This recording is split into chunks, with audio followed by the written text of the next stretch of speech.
Abra sua Bíblia comigo em Marcos capítulo 1. Nós vamos ler do verso 34 ao verso 39. Evangelho segundo Marcos, capítulo 1, verso 34 a 39.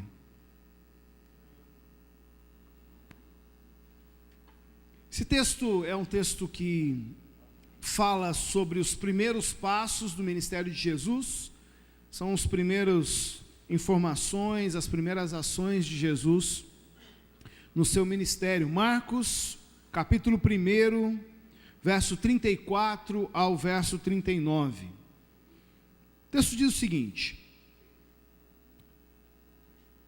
de madrugada, quando ainda estava escuro, Jesus levantou-se, saiu de casa e foi para um lugar deserto, onde ficou orando. Simão e seus companheiros foram procurá-lo e ao encontrá-lo lhes disseram: todos estão te procurando. Jesus então respondeu: vamos para outro lugar, para povoados vizinhos, para que eu também lá pregue. Foi para isso que eu vim.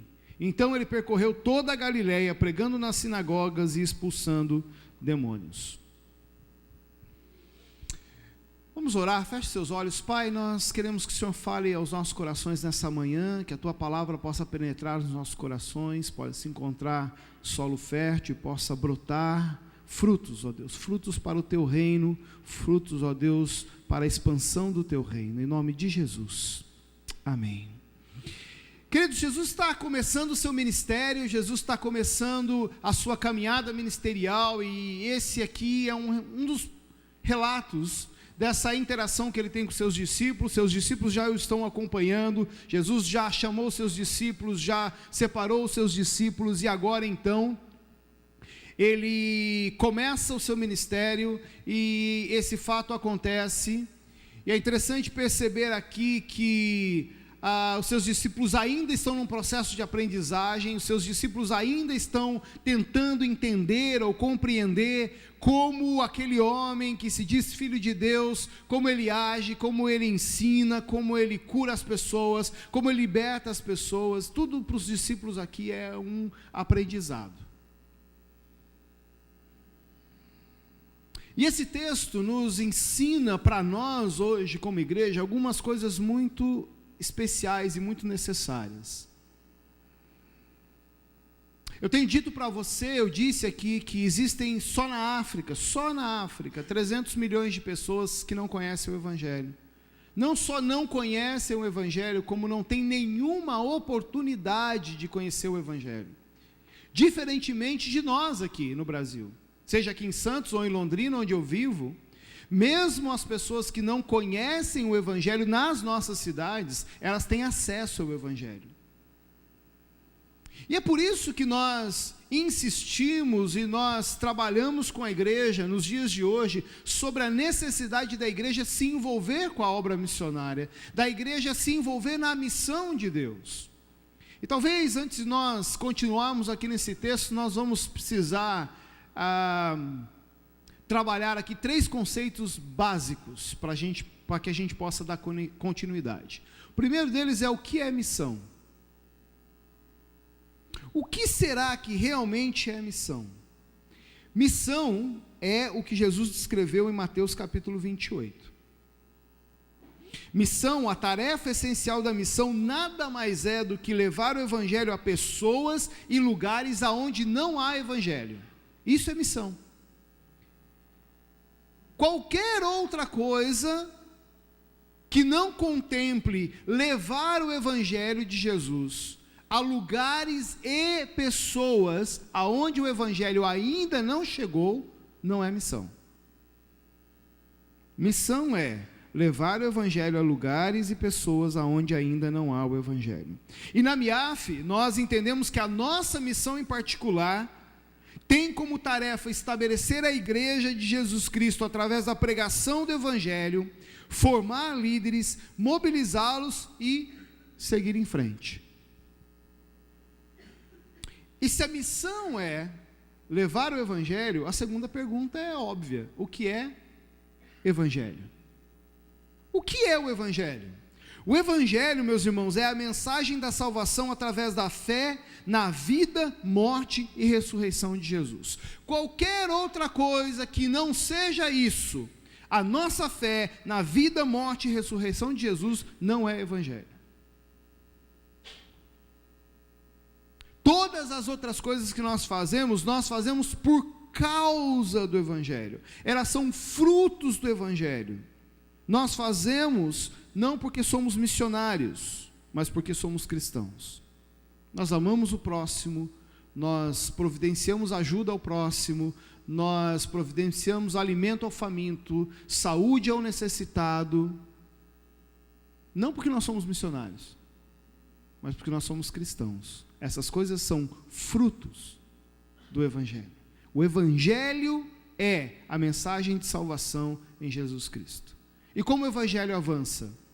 O evangelho avança quando ele é proclamado. A fé vem pelo ouvir, e ouvir a palavra de Deus. Irmãos, é através da proclamação verbal que o evangelho continua sendo pregado. O evangelho foi, essa mensagem, essa proclamação do evangelho, ela foi e continua sendo confiada a homens e mulheres, como eu e como você. Esse é um privilégio que nenhum outro ser criado por Deus teve, a não ser nós, de proclamar o evangelho, de sermos agentes de proclamação do evangelho. Deixa eu te contar uma história. Algum tempo atrás eu conheci um homem, um líder etíope, lá na Etiópia. Esse homem era um imã, um sheik, um dos mais importantes sheiks daquela comunidade muçulmana lá na Etiópia. E esse homem um dia estava descansando, deitado numa pedra, debaixo de uma árvore, e então ele teve um sonho, ou uma visão. E nessa visão, 2 anjos apareceram para ele. E esses 2 anjos disseram exatamente essas palavras: amanhã, nesse mesmo horário, nessa mesma pedra, debaixo dessa mesma árvore, uma pessoa vai ter uma mensagem muito importante para te dizer. E aqueles anjos desapareceram. No dia seguinte, naquela árvore, naquela pedra, naquele mesmo horário, um homem estava vindo e disse: o senhor é o fulano de tal? Ele disse: sim, senhor, sou eu. Eu tenho uma mensagem da parte de Deus para você. E aquele homem pregou o evangelho, e aquele homem que era um imã, um sheik muçulmano, se converteu a Cristo. O seu filho hoje é um dos líderes cristãos mais influentes na Etiópia. E eu te pergunto, por que aqueles anjos não pregaram o evangelho para aquele homem? Porque para eles não foi dado o privilégio de pregar. A única coisa que eles podiam fazer, aqueles anjos, era dizer: amanhã esteja aqui, porque alguém vai te pregar o evangelho. Uma mensagem importante da parte de Deus tem para você. Deus nos deu o privilégio a nós, para que a gente possa pregar e fazer com que o evangelho avance. E o evangelho avança através da autoridade de Jesus Cristo. O texto da grande comissão diz que toda autoridade, Jesus começa dizendo: toda autoridade me foi dada nos céus e na terra, portanto, por causa disso, ide por todo mundo e pregue o evangelho a toda criatura. Começa com Jesus. É por causa de Jesus. Muitas vezes a igreja não tem conseguido avançar na sua obra missionária, porque ela acha que a obra missionária é uma ação dela, mas a obra missionária não é uma ação da igreja em si mesma. A ação missionária é uma ação do próprio Cristo. Começa com Ele e termina com Ele. Ele vai dizer: eu estarei convosco até o fim. Enquanto não houver o fim, eu vou estar com vocês. Dito isso, eu quero regressar para o texto que nós lemos, já que agora você pode ter uma visão um pouco mais clara do que é a missão, de como o evangelho avança. Eu quero olhar para esse texto, para esse relato sobre o início do ministério de Jesus, porque há preciosidades aqui para a nossa vida que nós podemos aprender com esse texto. Jesus aqui, ele expressa a sua prioridade. Jesus expressa aqui aquilo que está intrínseco no seu coração, está pulsando no seu coração em termos do estabelecimento do reino de Deus entre aquela comunidade. E Deus tem me dado o privilégio de falar em conferências, em falar em igrejas, em ministrar a algumas pessoas, e eu tenho sempre dito sobre essa necessidade de que nós temos de levar a missão de Deus a sério, da mesma forma que Jesus sempre levou. Nós, como igreja, precisamos levar a missão de Deus a sério, e levar a missão de Deus a sério é considerar as mesmas prioridades que Cristo teve enquanto desenvolveu o seu ministério aqui na terra. A missão de Deus, levada a sério, em primeiro lugar, ela prioriza a oração. Irmãos, o texto diz, Marcos capítulo 1, verso 35, que de madrugada, ainda escuro, Jesus se levantou, saiu de casa e foi para um lugar deserto. Fazer o quê? Ficar orando. Irmãos, a oração é fundamental para uma vida missionária. Missão sem oração não tem efeitos reais no reino de Deus. Por isso Jesus sempre priorizou a oração. No texto de Mateus capítulo 9, quando ele está com seus discípulos e ele olha a multidão, e o texto diz que a multidão Jesus vê aquela multidão como ovelhas sem pastor, uma multidão sem conhecimento, sem a presença do reino de Deus. Ele não chama os seus discípulos para pregar mais, para trabalhar mais, para fazer mais, para doar mais. Jesus não chama os seus discípulos para isso. A primeira coisa que ele vira para os seus discípulos e diz é: peçam, pois, ao Senhor da colheita que envie mais trabalhadores para a sua colheita. Ou seja, orem mais. Orem para que o Senhor da colheita envie mais trabalhadores. Diante da necessidade missionária daquele povo, diante da necessidade de ouvir o Evangelho, Jesus não arregaça as mangas, não manda os seus discípulos: agora vocês vão duplicar a sua carga horária de trabalho para que o Evangelho seja pregado cada vez mais. Não, antes de qualquer coisa, Jesus chama os seus discípulos e diz para eles: orem, orem. Lucas capítulo 10, antes de enviar os 70 ao campo missionário, Jesus novamente os convoca a orar. Jesus nos ensina que aqueles que devem ir, também devem estar envolvidos em oração, que devem orar para que o mesmo Deus que os enviou, possa enviar outros. A oração nesse sentido, a oração dentro da visão missionária e do trabalho missionário, é de suma importância. Nós precisamos, como igreja, aprender a levar a oração a sério, porque é a oração que faz com que a nossa missão possa avançar. Ir ao campo missionário sem orar não realizará absolutamente nada de valor. E como missionário, eu posso dizer para vocês que meu coração muitas vezes tem se entristecido. Recentemente, nós tivemos uma pesquisa realizada pela Aliança Evangélica Mundial, Departamento de Missão da Aliança Evangélica Mundial, e uma pesquisa entre os missionários se perguntou aos missionários: o que mudou na sua vida depois que você chegou no campo missionário? E pasmem vocês ou não, a grande maioria deles, mais de 70%, disse: o que mudou foi a minha vida de oração. Eu tenho orado menos. Sabe por quê? Porque quando estavam em preparação, quando estavam buscando possibilidades de chegar ao campo, eles oravam e buscavam a Deus, e clamavam ao Senhor, e aí chegaram ao campo. E a grande maioria deles disse: quando nós chegamos no campo, nós vimos que havia tanta coisa para fazer, tanta gente para evangelizar, tanta gente para ensinar, que sobrava muito pouco tempo para orar. E a segunda pergunta é: você tem sentido o seu ministério realizado? Não. Por quê? Porque na vida missionária, no trabalho missionário, a oração deve ser a prioridade. Na nossa vida cristã como um todo, a oração precisa ser a prioridade. Não há absolutamente nada de nós mesmos que nós podemos oferecer a Deus. Por isso a oração é importante, porque a oração nos faz chegar até Deus, e chegando até Deus, Deus pode agir através de nós. A igreja de Cristo precisa ir ao campo missionário, mas ela precisa orar. E sem orar, não realizará nada de valor eterno. Oração.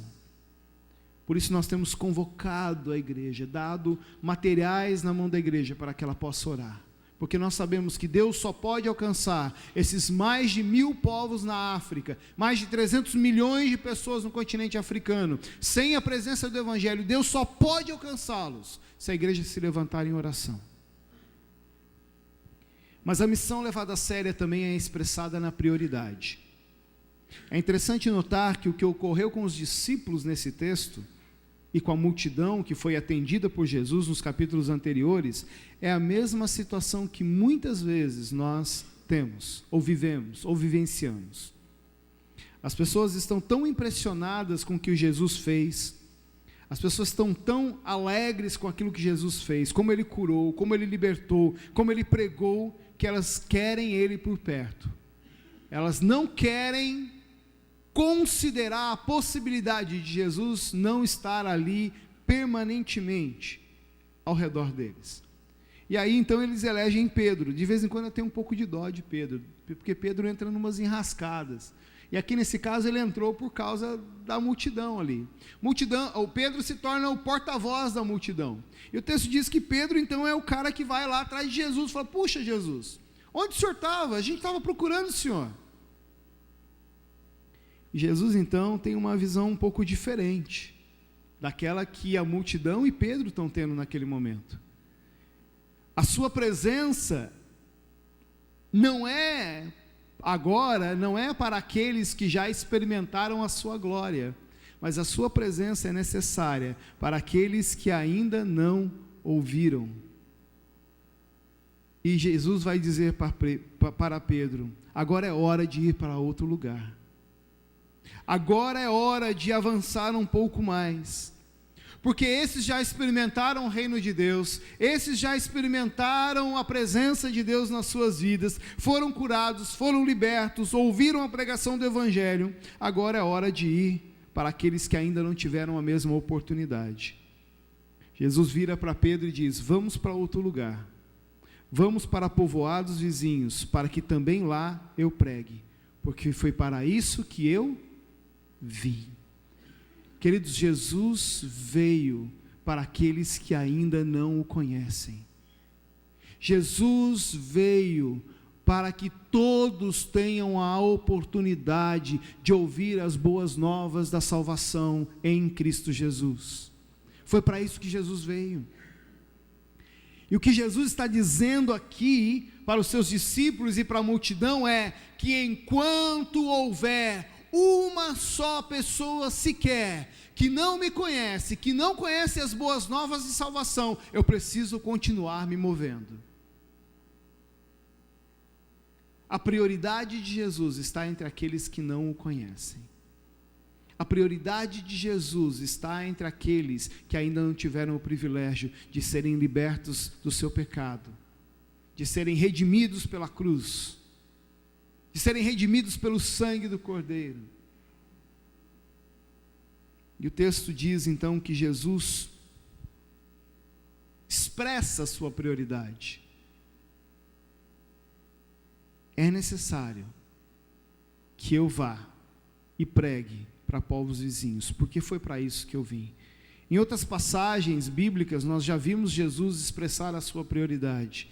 Marcos capítulo 6, verso 34, o texto diz que quando Jesus saiu do barco e viu uma grande multidão, ele teve compaixão daquelas pessoas, porque elas eram ovelhas sem pastor, e então ele vai em direção às pessoas, começa a ensinar, a curar e a libertar essas pessoas.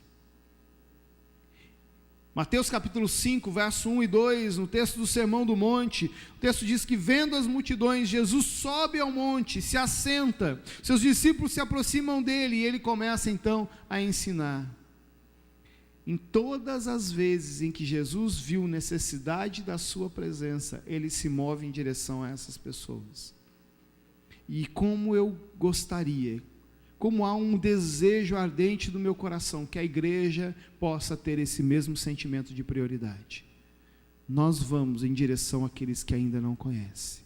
Nós vamos em direção àqueles que ainda não ouviram o Evangelho. Nós vamos em direção àqueles que ainda não fazem parte da família de Deus. Nós vamos em direção a povos, etnias, tribos e línguas que não podem adorar a Deus. Nós vamos em direção a eles. Eu tenho orado diariamente com a minha esposa e filhos para que Deus continue chamando pessoas, Deus continue levantando pessoas que tenham nos seus corações a mesma prioridade de ver o nome de Cristo sendo glorificado em todos os lugares, avançando. Não há alegria maior, meus irmãos, do que perceber, do que ver pessoas se rendendo aos pés da cruz.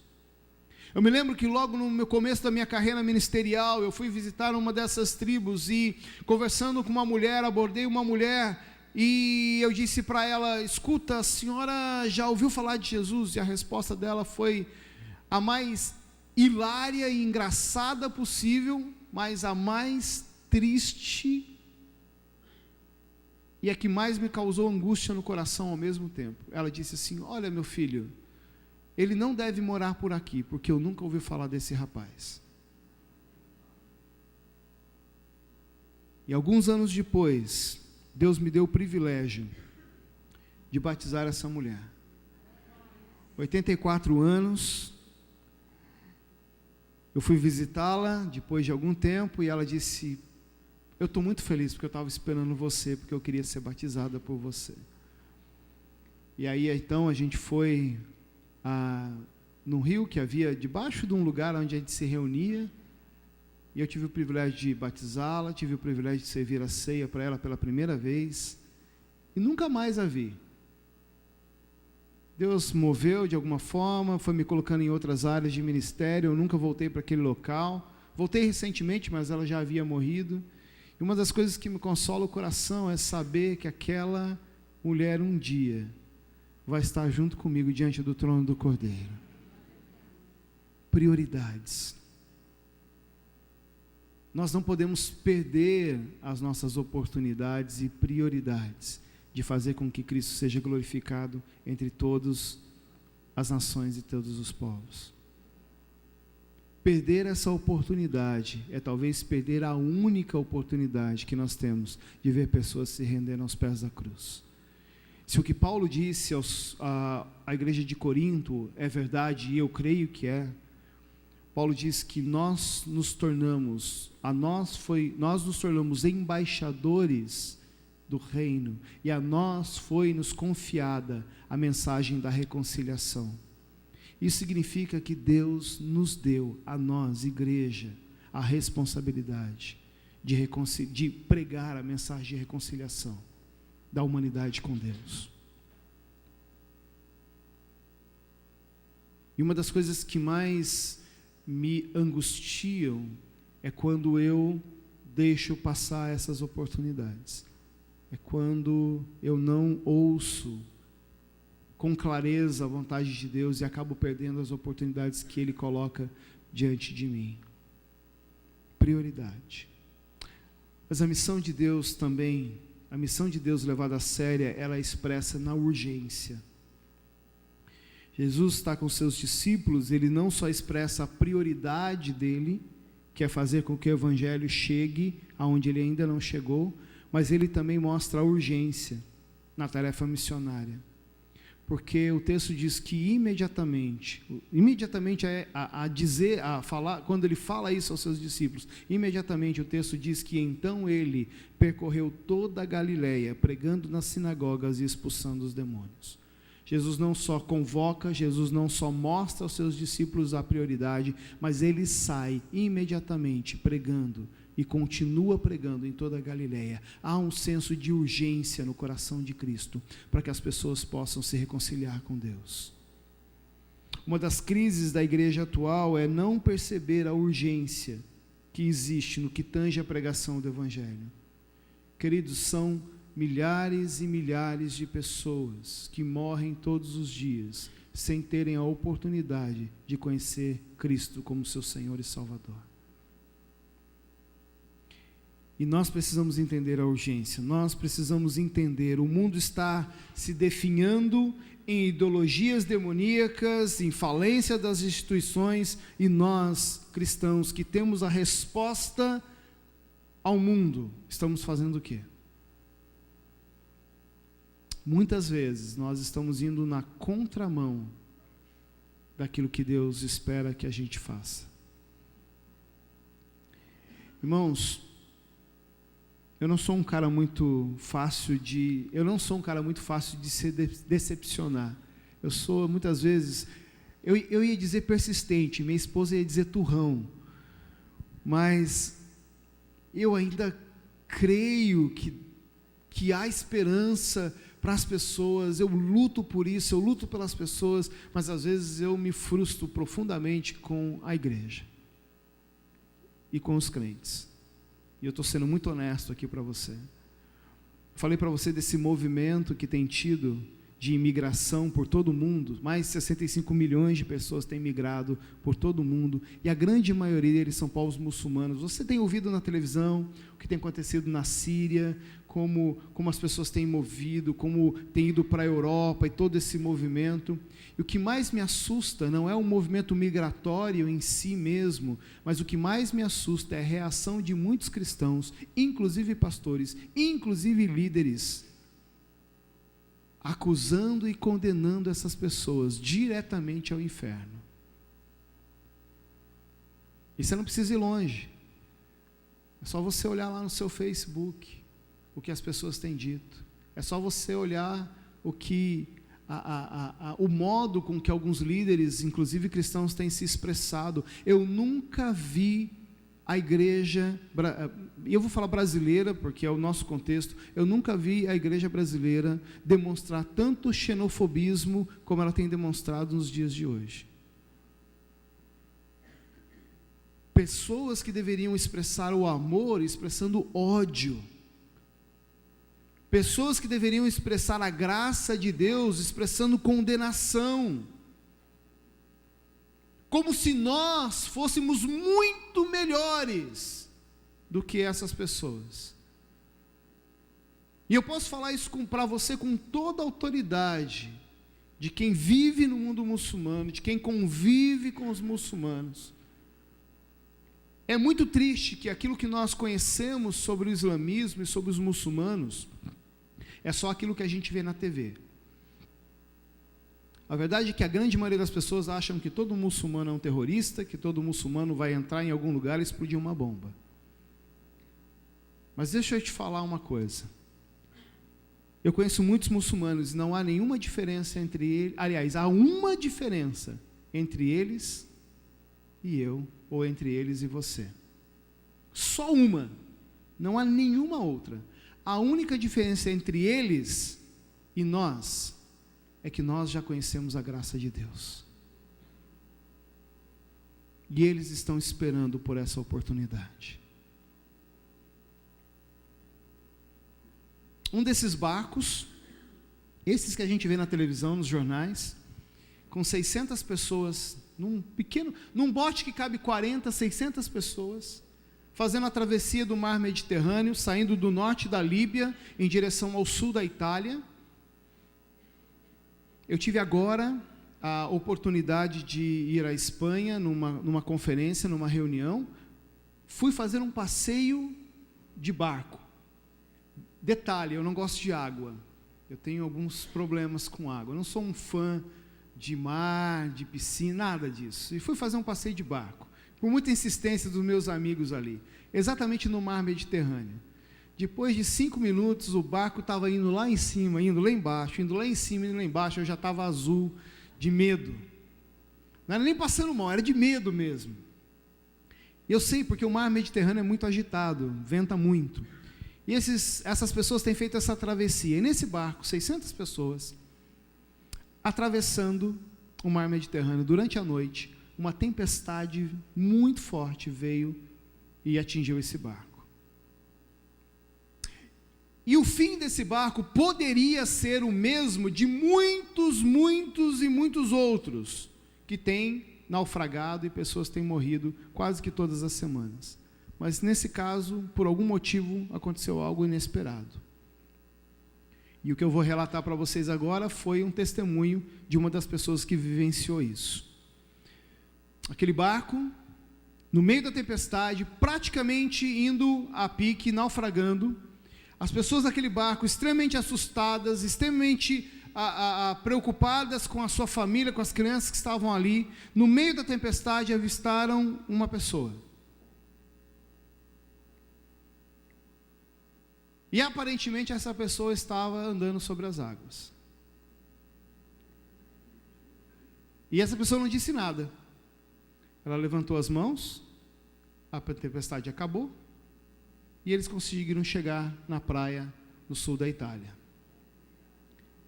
A maioria das pessoas que estão no sul da Itália, de Campana, esperando esses barcos, esses refugiados, não é a Cruz Vermelha, não são as organizações humanitárias, são missionários.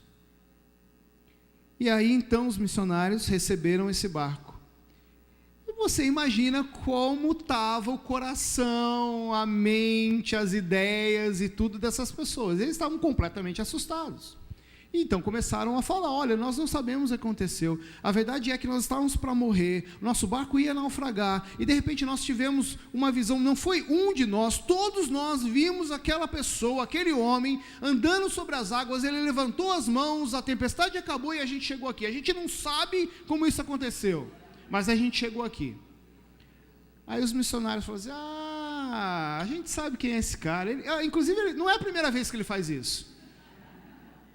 E aí pregaram o evangelho. E todas aquelas pessoas se converteram. Igrejas que, em vez de demonstrar ódio, xenofobismo, decidiram demonstrar o amor de Deus. Uma pequena igreja na Alemanha de 50 membros, segundo o seu próprio pastor, palavras desse pastor, nós só estávamos esperando os membros morrerem, porque eles já eram muito idosos, para que a gente fechasse a igreja. Não havia nenhuma perspectiva de renovação da membresia. E aí então, eles decidiram algo diferente. Decidiram abrir as portas da igreja, uma igrejinha pequena, 50, uma igreja luterana, no norte da Itália, da Alemanha, resolveu abrir as suas portas para receber os refugiados sírios. Num domingo eles batizaram 200 pessoas. Porque Deus continua se movendo quando a igreja resolve amar. São histórias e histórias de como Deus está se movendo, de como Deus está trabalhando, e há urgência nisso, meus irmãos, porque Deus está trabalhando e abrindo oportunidades para que a igreja faça o reino de Deus avançar, e nós precisamos abraçar essas oportunidades, para que o reino possa continuar. João capítulo 9, verso 4, Jesus vai dizer: é preciso trabalhar enquanto é dia, precisamos realizar a obra daquele que me enviou, porque a noite se aproxima, quando ninguém mais pode trabalhar. Neemias capítulo 6, verso 3, quando Neemias é intimidado a não continuar o seu trabalho, quando ele é intimidado, quando as pessoas estão tentando atrapalhar a reconstrução dos muros, Neemias diz: por isso eu lhes enviei mensageiros com essa resposta: eu estou executando um grande projeto e não posso descer, porque não posso parar a obra para ir ao encontro de vocês. Senso de urgência. Efésios capítulo 5, 15 e 16, tenham cuidado com a maneira como vocês vivem, de que não sejam insensatos, mas como sábios, aproveitando ao máximo cada oportunidade, porque os dias são maus. Senso de urgência, de entender que o reino de Deus precisa avançar. Irmãos, nós precisamos ser honestos. Deus está agindo. Deus continua se manifestando através de diferentes pessoas em diferentes lugares. Não levar a missão de Deus a sério, não levar a nossa missão a sério, é não levar a missão de Deus a sério. E até onde a minha compreensão bíblica vai, até onde eu aprendi da Bíblia nesses anos, não levar a missão de Deus a sério tem nome, se chama pecado. E eu vou te explicar por quê. Se nós cremos realmente que Deus, através de Jesus, chamou a igreja, ou seja, cada um de nós, para sermos instrumentos de avanço do seu reino, e nós simplesmente ignoramos essa tarefa, esse chamado, nós precisamos entender que estamos em profunda desobediência em relação a Cristo. E desobedecer a Cristo na Bíblia tem nome, chama-se pecado.